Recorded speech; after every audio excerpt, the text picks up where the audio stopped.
MagMongoSlade. MagMongoSlade. NXT was on the air. Let's get into it. June 11th, 2024. First news and notes.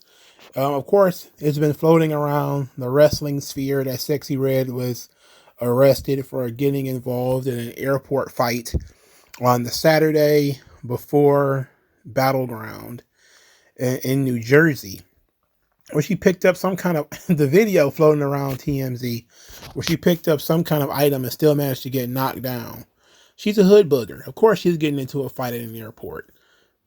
What do you think she was doing? You know, being classy? No, she's got thigh tattoos and a bunch of other crap on her face.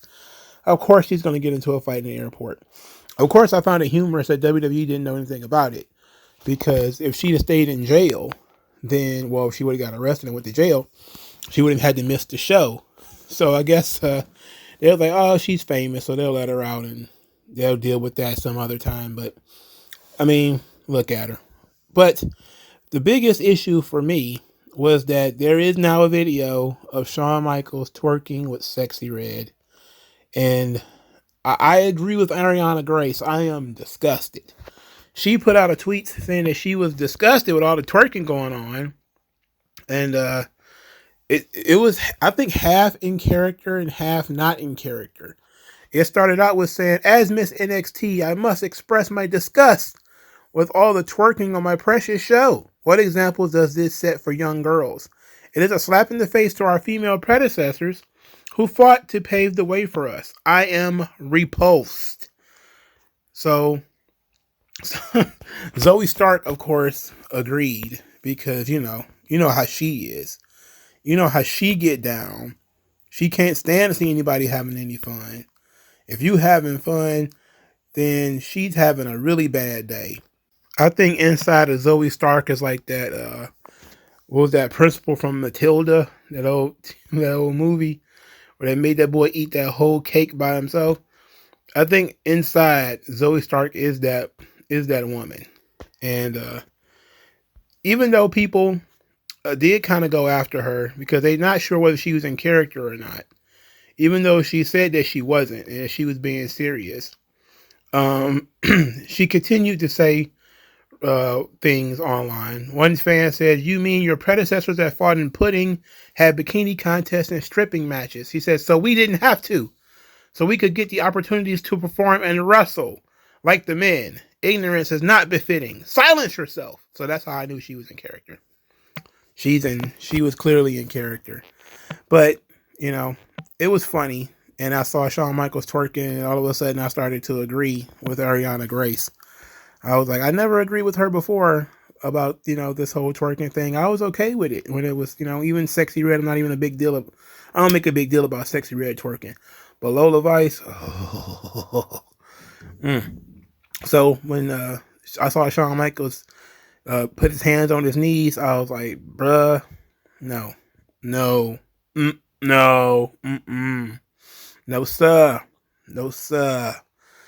It's not my cup of tea. It's not my coffee. That ain't what my mom said, it ain't my ministry. All right. When it comes to news and notes, we're not done with this. Apparently there's been some discussion and it was actually teased on this show. There's going to be some more crossover stuff going on. Well, the Dirt Sheets decided to get the jump on it and decided to say, well, there was a guy, a writer who has a YouTube channel, a guy from Spoiler Wrestling, says that, quote, Mustafa Ali is wanted by NXT as part of the TNA deal after impressing WWE with his progress since being released. However, some in WWE don't believe Ali would be interested as they would not be able to promise him victories in an NXT setting. Bruh, be real, okay? They can get you wins in an NXT setting. There's 100 guys down there that Mustafa Ali can beat. That's the first thing. The second thing is NXT was the last place Mustafa Ali was in before he was released. It was the same thing with Dana Brooke, who popped, Ash by Brooke. Ash by Dana. Dana by Brooke. Whatever. She was in NXT when she got cut. If they were going to do something, if they wanted Mustafa Ali on their show, as the X Division champion, they could create a situation in which he could win matches. So I don't buy that. There's another one about Moose who was saying like, oh, he shouldn't cross over with NXT. He should cross over with the main roster. That was Booker T and Moose. I'm like, you know what? I think Moose should cross over with unemployment. I think Moose should cross over into another industry. I think he should cross over to being a father, a good dad, who spends a lot of time with his kids and does no wrestling. That's what I think. That would be my suggestion when it comes to Moose. But that opens the door to my thoughts about all these crossovers. Is Jordynne Grace lost, and a lot of people were upset that she would lose, especially as she was the Knockouts World Champion, or they didn't like the finish. And now they're like, oh, well, you want to bring Mustafa Ali in to beat him, or you want to bring in the tag team champions to beat him, and you want to beat Moose and all this kind of stuff. And I'm saying that's why crossovers don't work, and that's why I don't want a lot of crossovers. Wrestlers have egos, and they have allegiance and loyalty to their home promotion. You don't, unless the champion or the guy that's going to be doing the wrestling is not prominently featured on one show or another, like when Charlie Dempsey was doing All Japan. Like, he's not prominently featured on NXT. He wasn't at the time. So it didn't matter whether he won or lost. But when you have a situation like Io Sky, she's going to be wrestling in Marigold in the next couple of weeks. So I think in July. She's one of the most pushed stars on Raw. Is they going to send her over there to lose? Well, she's not the champion, so I guess it's possible for them to beat her. But heavens to Betsy. I don't know if that's a smart thing to do. So that's why I kind of want to keep the crossovers to a minimum so that you can keep the egos to a minimum, the fantasy booking to a minimum. But to continue with the fantasy booking, some people have suggested that WWE is open to bringing Zachary Wentz and Trey Miguel in to team up with Wesley. They didn't do that, but it's supposedly open to the idea. That's one of the things that's been fantasy booked about TNA that I actually am interested in. The rest of that stuff, Mustafa Ali, Moose, I don't need none of that. I don't need none of that. You can keep all of that to yourself. But I do want to work with the Rascals on NXT. I like that. I think they would be good there. Now, for my last note, Shawn Michaels was asked about recruiting in NXT, and he says character trumps talent, which everybody was like, what the hell does that mean? So I went to the actual quote that was transcripted, and it ended up being a longer quote than I wanted it to. But let's try to skim through it a little bit. He talked about charisma. He says that's the first thing he's looking for. The second thing is footwork. That he wants to watch how they run across the ring, how they move, how they step, if they have footwork and coordination. Then he says if they're coachable and teachable. And then he says when everything is said and done, it's going to come down to attitude and character. That's one of the things in NXT that Hunter put in place years ago when he started NXT. I don't believe that, but okay. Character trumps talent. 90% of the time, that's a culture we continue to try to cultivate. At NXT, it's the attitude of things. If you could say it was one thing, it would be an easy process. I do know that we are recruiting incredible athletes from around the world, and the future of WWE is very bright because NXT right now is kicking ass in every category. So, character trumps talent. I would imagine he doesn't mean on-screen character, but basically your personality, your values, morals, etc. Are you a decent person? So it would be like there's a lot of talented people out there who might not be, the best person. And of course, the number one person that jumps out is like everybody always yells about how WWE needs to just, suck it up and do business with Tessa Blanchard, or, somebody like that, where they have sort of a negative reputation, but they have all the talent in the world. So I think that's where he was going with it. And not saying that your on-screen character trumps your talent, Even though I would agree with that part too. Like, I would agree with both of them if we're being honest. But I don't think that, Tessa Blanchard didn't murder anybody or rape any children. So, I mean, he hurt some people's feelings. And this was a long time ago. I think we should eventually get over that. But that's neither here nor there.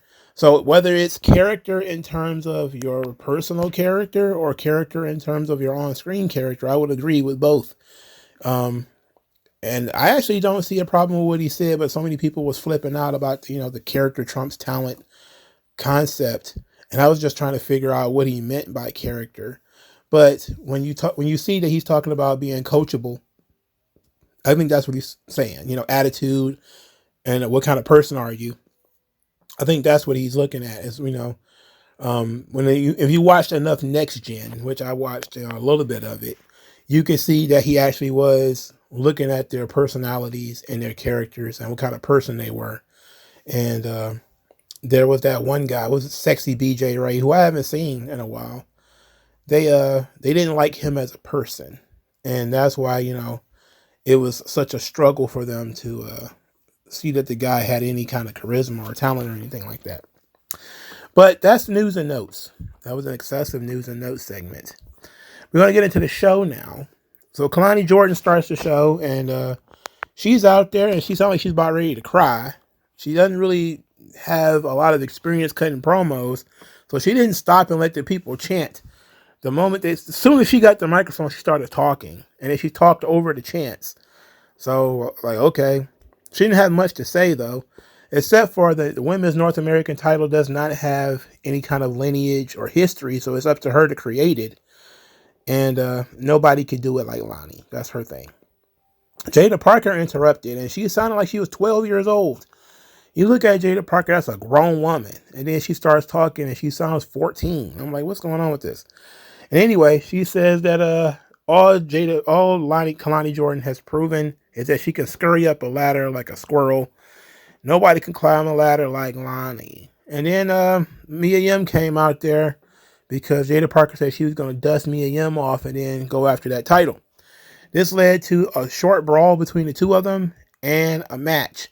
Mia Yim defeats Jada Parker, almost threw up quickly, almost vomited in anger. Haktu!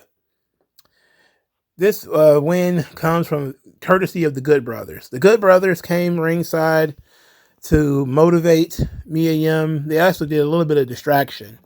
Jada Parker went outside the ring to get a chair. Carl Anderson grabbed the chair.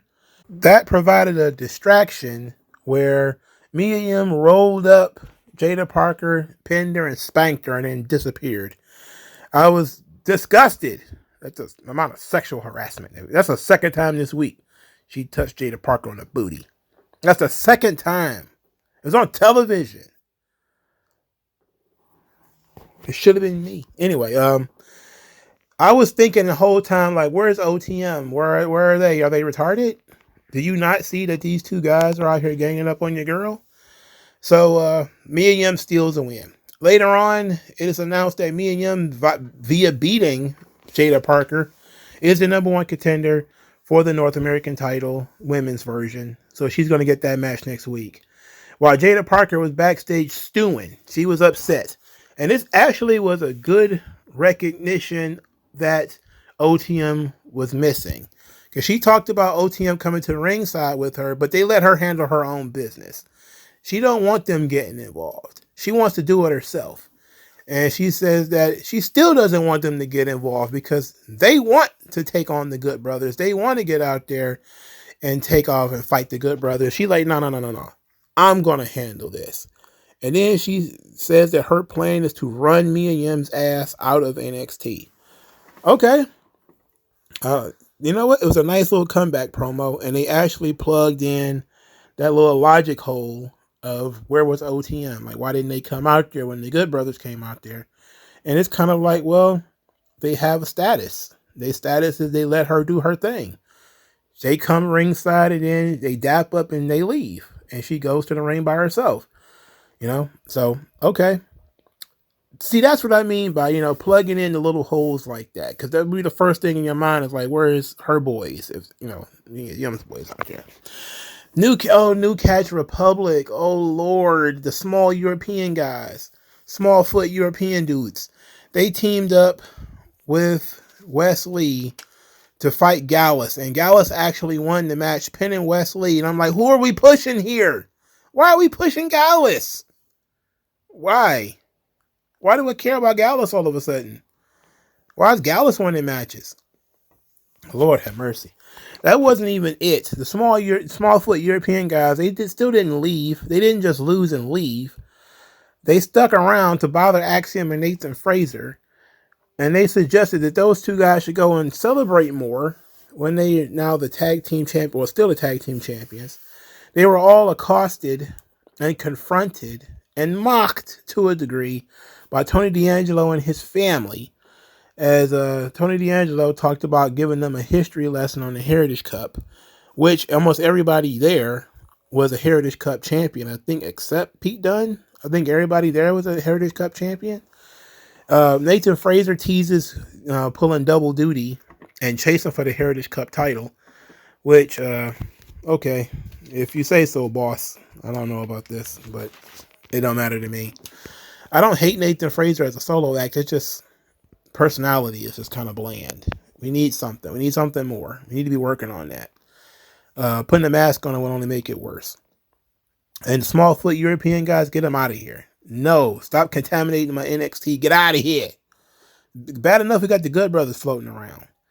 So Chase U was having an argument. They were all angry at each other. Riley and Duke still don't trust Ridge Holland. Andre Chase is on Ridge Holland's side. They're all yelling at each other. Thea Hale comes in with the hammer of Thor, told him to shut the F up, and then said, hey, everybody thought that Duke Hudson was going to turn on us. He didn't. Riley was also an outsider at one point in time. We give everybody a chance here, and that Ridge Holland deserves a chance. Okay. It has really been a revelation that they've been doing so much with Chase University without them, and they won titles and had title matches, but the character of Chase University has really just been going for 2 or 3 years now, nonstop, and it's working because it's one of the most over things in NXT.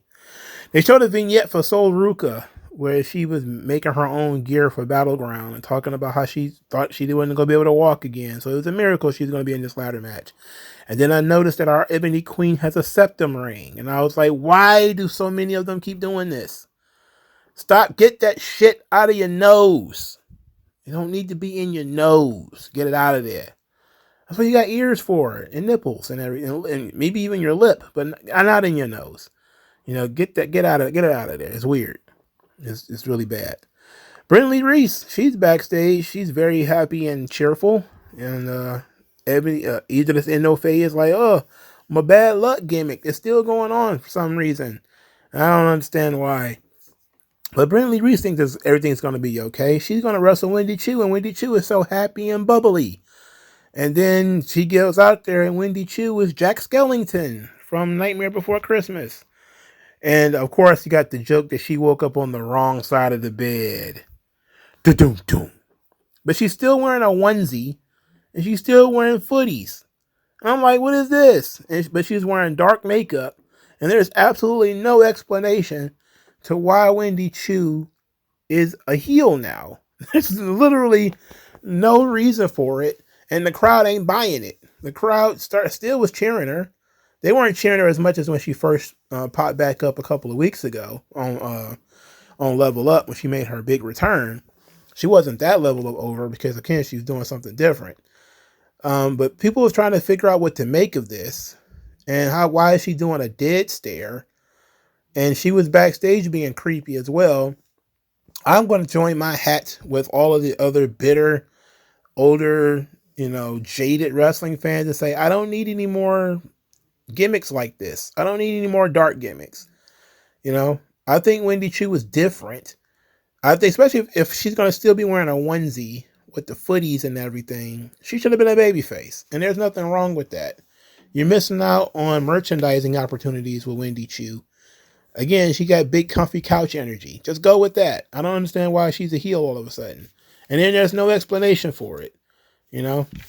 Other than, I know they're going to make the joke that she woke up on the wrong side of the bed. I already know they're going to make that joke. But come on, man. Let's get out of here. Apparently, Ethan Page is going to be feuding with Oro Mensah. Oro Mensah was banned from the arena and fined for attacking Ethan Page in the parking lot and attacking him after Battleground. So that's the new thing. And it makes sense because Oro Mensah was attacked by Ethan Page before. Roxanne Perez talked about being put in an impossible position, but came out on top anyway.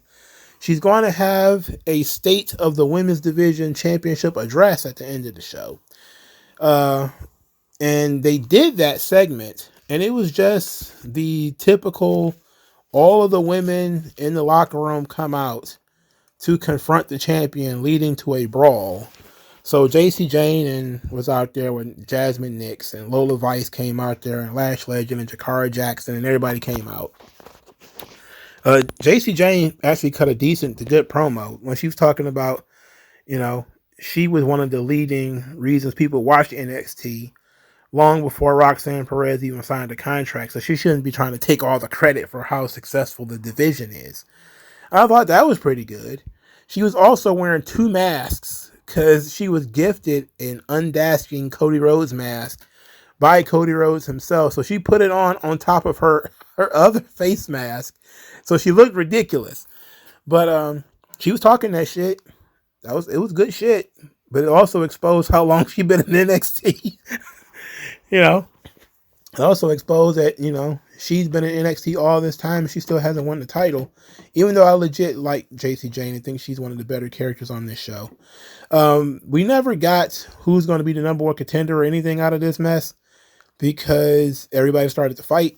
But it's clear that Lola Vice is next because once the brawl was over, the only 2 people in the ring were Roxanne Perez and Lola Vice, and with Lola Vice staring at the title. Cody Rhodes came out there. He didn't have much to say. He just wanted to share the ring with Trick Williams.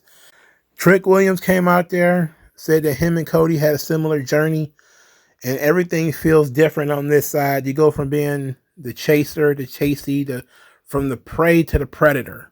From the predator to the prey, the other way around. And asked Cody, how do you deal with this? And Cody says, well, there's always another mountain to climb, as he adjusted the title and kind of teased a match between him and Trick Williams. And then said he came out there to announce Trick Williams' next challenger. And didn't announce a next challenger, instead announced a battle royal, 25-man battle royal, by saying the winner will fight Trick Williams, and that some of these people he will know, but other people he will not, because there will be people from other locker rooms or different locker rooms involved. That led to a lot of people going, ooh, more crossover stuff. And I was like, yeah, it's going to be SmackDown and Raw. it's going to be like Cedric Alexander and Apollo Crews. Don't get your hopes up. Don't get your hopes up too high. So right before Cody left, Trick Williams asked Cody if he was coming to the cookout. And of course, Cody says, hell yeah, I'm coming to the cookout. And blackety black Twitter, because they're so insecure, their feelings got in a whole knot. I'm like, bro, they're all these memes with Kofi with Martin Luther King and Kofi with the kufi on. They're going too far. It's too far. It's like, shut up. It's a joke. And he's married to a black woman. He's married to one of y'all's sister. Because Brandy ain't dating no hood boogers. So she's either going to end up with some Carlton Banks ass nigga, or she was going to end up with a white man. So it was what it was. It is what it is. So I'm not mad. I thought it was funny personally because they're playing off of, if they'd have said like, you coming to the Juneteenth cookout, and I was like, ooh, even though I still would have laughed because it's so ridiculous, as wrestling should be. So all you blackety black folks who are upset that Cody Rhodes got invited to the cookout by Trick Williams, man, get over yourselves. You're not that important.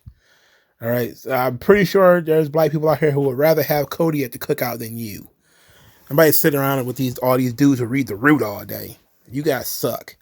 You're not like us. Let's put it like that.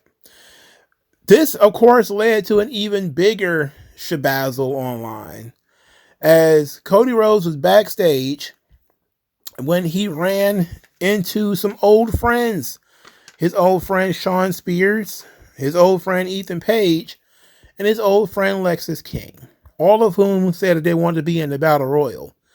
Cody Rhodes looked at these guys and says, "I think you're all in a good place," and walked away. Everybody immediately blew their tops because they're talking about Dynamite. How dare you? It's like, well, that's the only thing they have all in common. Other than that, is that they're all friends with Cody. They're all buddies with Cody. And especially Ethan Page and Shawn Spears, for God's sakes. That's the only reason you even hire those guys. And it wasn't a jab at, AEW or anything like that. He was just saying they was in a good place.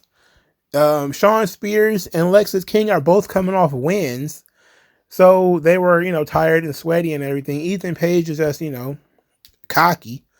And he's basically saying all you guys are in a good place in terms of wrestling for that championship. Or that you guys should just be in NXT. I don't know. But anybody who took it as a shot on Dynamite is like, I guess so. But I don't see it that way. I didn't look at it from that perspective. I looked at it like Cody and his buddies just did a segment on the show. It's not like they went and, talked about this is the real elite or something like that. Or we're the real elite or something stupid like that. They just said, I think you're all in a good place. Why would that offend you? Why would you be upset by that? I don't know, man. I think some people are, of course, overthinking it, but that's what they do. That's all they do. Dante Chen was defeated by Lexis King in a Singaporean cane match when Lexis King used his scepter, and it was still legal because this match was no disqualification. And he used the coronation, his finisher, with the scepter to win the match. So Dante Chen, that 2-week push, that thing is over, huh? And Lexis King looked more ridiculous than ever. I don't know what they're doing with his facial hair, but never stop doing it. He looks like an absolute goon. I mean, and I agree with that. I think wrestlers should look stupid sometimes. Wacky hairstyles, crazy beards. Go for it and make him stand out. He seems to really enjoy doing that stuff, so I'm cool with that. Shawn Spears, however, defeated Javon Evans, and I almost, again, Shawn Spears, and it was so weird because this Javon Evans kid, man, he's going out there taking the bumps of the century, bro. He did a top rope cutter, and Shawn Spears just rolled out of the ring. Last week, I said that he was taking advantage of him. I still feel that way. When he did outside the ring, he did like a running senton, like a flipping senton. He barely touched Shawn Spears and ate the floor. He was just out there tearing his back up. Like, I know he's only 19, but Jesus, he's tearing his body to shreds for Shawn Spears. And this dude is ridiculous, man. Are you serious? Get out of here with that crap. Anyway, Shawn Spears wins after Javon Evans tried to dive between the ropes. Shawn Spears finally moved. He hit the corner of the table. Death Valley then led to a Death Valley driver, and Shawn Spears won. That sucks because Javon Evans is, he's got to work on his personality, of course, but he's the guy with the future. Shawn Spears is garbage. I mean, he's straight up bat guano. So whatever. Tavion Heights was defeated by the LGBT Tatanka Eddie Thorpe. I didn't care about this at all. But it was funny because Charlie Dempsey was watching, and Charlie Dempsey told Miles Bourne to go and fetch Tavion Heights because he's looking to grow the No Quarter Catch crew. To which Damon Kemp walked up and says he doesn't think they need any new members. And Charlie Dempsey says, well, look, I don't think I need to listen to somebody who dropped 2 straight falls to Tony D'Angelo. And then Damon Kemp sat there and he looked stupid because, point taken. Besides, Tavion Heights, he's a big dude. Looks very athletic. I would recruit him to see what he's got. You know, his hair is interesting. He's got the willow hair. I mean, I don't know about that. But yeah, I would bring him in. Let's see what he can do, especially if you need to turn him heel. He's been around for a little while. I know he's been working Level Up and some things like that. Very athletic guy. Let's see what he can do in an actual role. So I fully suggest bringing in Tavion Heights. I'm not mad at that. But LGBT Tatanka, though, he's dead in the water. I know they're trying to give him so much because he came from Japan. He worked in the dojo and all that stuff, but I don't think he got it. It's been going on for like 6 months, man. He's no more over today than when he first came in. I don't think it's going to work. But I don't call the shots. I'm just, saying what I see. And I ain't seeing nothing out of this Eddie Thorpe guy. I ain't seeing a damn thing. I'm seeing a lot more out of these NIL guys that they brought in, like, the Obafamies and the Tavion Heights and all these people than I see out of Eddie Thorpe. All right, the last piece of business here is that Brooks Jensen did an off-screen thing where they're doing a thing where he's not supposed to be there. So when he jumped the barricade to bother Vic Joseph, who was scared to death, they didn't show him on screen. They just kept saying, "What the hell? What's going on with this kid?" So apparently they're still trying to play a gimmick like, Brooks Jensen has been released by, not mentioning him, not showing him.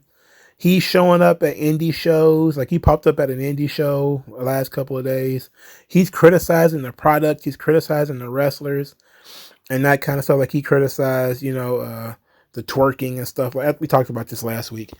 So they're really playing into this thing that he doesn't work there anymore when he clearly does. How does he keep jumping the barricade if he doesn't work there, right? He should be in the jail. If he's not, he should be swimming with the gators if he's not. So that's NXT. It was a fun show as usual, but Shawn Spears won. That made me want to puke. And the Good Brothers showed up. That sucked. And Jada Parker lost. That sucked. But at least some things were furthered along on the show, so it wasn't like a complete and total loss. I did realize this, and I forgot to mention it earlier. Gigi Dolan is actually injured. So her storyline with Ariana Grace is paused because she had a knee injury, I believe. And I think it's a very serious knee injury as well.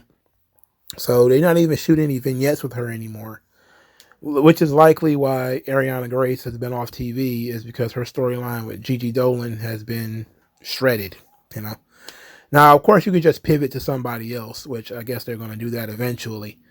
But that's unfortunate. But NXT was all about setting up new stuff, and they did. They got trying to keep up the heat in the women's division. There was all of this stuff with Lola Vice, potentially with Roxanne Perez. I like that idea. The surprise of who can it be against Trick Williams. I love that too. The tease of it coming from different locker rooms. I like that too. I'm just wondering if they're pulling the wool over your eyes by saying, oh, they're going to come from different locker rooms and it's just going to be Raw and SmackDown, guys. We'll see. But let me know what you guys think. Like, share, subscribe. I'll talk to you guys later. Peace out. MagMongoSlade. Best house I ever drew, Daddy.